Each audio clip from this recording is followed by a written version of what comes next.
வணக்கம் நண்பர்களே, இது தமிழ் நண்பன் சர்க்கட் சேனல். இப்போ நான் பார்க்க போகிறது மெட்ராஸ் ஹைகோர்ட் ஃபிட்னஸ் சர்டிஃபிகேட் சம்மந்தமான தகவல் தான். என்ன அப்படின்னு பார்த்தீங்கன்னா, இப்போ செலக்டான நபர்களாக இருக்கீங்க, அதாவது கட் ஆஃப் மார்க் கொடுத்துருக்காங்களா, அந்த கட் ஆஃப் மார்க்குள்ளே வரக்கூடிய நபர்களாக இருக்கீங்க, நீங்கள் செலக்ட் ஆகிருக்கீங்க அப்படின்னா கம்பல்சரி ஃபிட்னஸ் சர்டிஃபிகேட் அப்படின்றது கண்டிப்பாக கொடுக்கணும். இந்த ஃபிட்னஸ் சர்டிஃபிகேட்டை நீங்களே வந்துட்டு எதுவுமே ஃபில்லப் பண்ணுறது அந்த மாதிரிலாம் எதுவும் கிடையாது. நீங்கள் டாக்டர்ஸ் கிட்ட கொடுத்தீங்க அப்படின்னா அவங்களே அதை செக் பண்ணி பார்த்துட்டு ஃபில் பண்ணி இந்த சர்டிஃபிகேட் அப்படின்றது கொடுத்துருவாங்க. கம்பல்சரி இந்த ஃபார்மேட்டில் தான் இருக்கணும். அன்எக்ஸ்ரே ஹச்னு போட்டு கொடுத்துருக்காங்களா ஃபிட்னஸ் சர்டிஃபிகேட், இதுதான் வந்து கம்பல்சரி இருக்கணும். இது வந்து எங்கே இருக்குது அப்படின்னா, நம்ம நோட்டிஃபிகேஷன் கொடுத்தாங்களா, நோட்டிஃபிகேஷனுக்கு பக்கத்துலேயே இன்ஸ்ட்ரக்ஷன் சென்டர், அதாவது இன்ஸ்ட்ரக்ஷன் ஃபார் த கேண்டிடேட்ஸ் அப்படின்னு சொல்லிட்டு ஜென்ரலாக ஒரு இன்ஸ்ட்ரக்ஷன் ஃபார்ம் ஒன்று கொடுத்தாங்க. அந்த இன்ஸ்ட்ரக்ஷன் ஃபார்மில் தான் இது அப்படின்றது இருக்குது. கடைசி பேஜாக வந்தீங்க அப்படின்னா தெரியும், 55வது பேஜ் இது தான். அந்த இன்ஸ்ட்ரக்ஷனில் 55வது பேஜ், அதை மட்டும் நீங்கள் பிரிண்ட்டு போட்டு இது பண்ணிக்கலாம். ஓகேவா?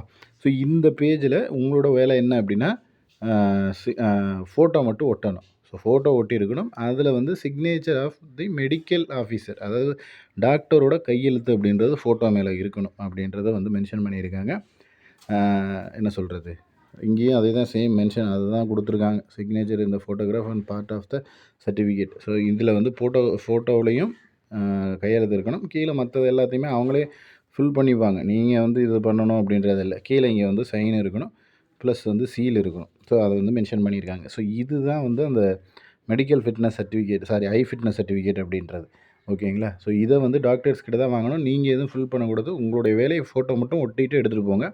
மற்றது எல்லாமே அவங்க வந்து ஃபில் பண்ணிப்பாங்க. இதை படித்து பார்த்துட்டு அவங்களே ஃபில் பண்ணிப்பாங்க. ஸோ அதை செக் பண்ணிவிட்டு அவங்க வந்து சர்டிஃபிகேட் கொடுப்பாங்க. இதை தான் நீங்கள் வந்து எடுத்துகிட்டு போகணும். இந்த ஃபார்மெட் இல்லாமல் ஆல்ரெடி வந்து நீங்கள் இப்போ ஒரு ஜெராக்ஸ் கடையிலையோ இல்லை வேறு டாக்டர்ஸ்கிட்டேயோ போனீங்கன்னா அவங்க ஒரு ஃபார்மெட் வச்சுருப்பாங்க. அந்த ஃபார்மெட்டும் சர்டிஃபிகேட்டுக்கான ஃபார்மெட்டு தான். பட் கோர்ட்டு அதை கேட்கல. அவங்க இங்கே என்ன கொடுத்துருக்காங்களோ இந்த ஃபார்மெட்டில் தான் வந்து கம்பல்சரி எடுக்கணும் அப்படின்னு சொல்லியிருக்காங்க. ஸோ அதனால் முடிஞ்ச வரைக்கும் இந்த ஃபார்மெட்டை எடுத்துகிட்டு போங்க. இதுதான் கம்பல்சரி வந்து உங்களுக்கு யூஸ் ஆகும். வேறு எந்த ஃபார்மெட்டுமே யூஸ் ஆகாது, யூஸ் பண்ணவும் முடியாது.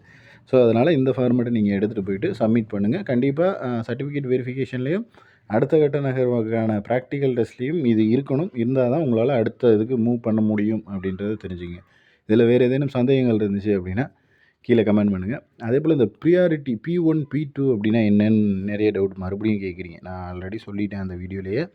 P1லேருந்து P20 வரையும் ப்ரியாரிட்டி அப்படிங்கிறது இருக்குது. அந்த ப்ரியாரிட்டி கேண்டிடேட்ஸை வகைப்படுத்தி தான் எடுத்திருக்காங்க. நம்ம அதுக்கு தனியாக வீடியோஸ் அப்படின்றது போட்டிருக்கோம். அதை பார்க்காத நபர்கள் பார்த்துக்குங்க. P1 அப்படின்னா ப்ரியாரிட்டி 1 அப்படிங்கிறது அதனுடைய முழு மீனிங் அப்படின்றது. ஓகேவா? நெக்ஸ்ட் அடுத்த வீடியோவில் பார்க்கலாம். தேங்க்யூ.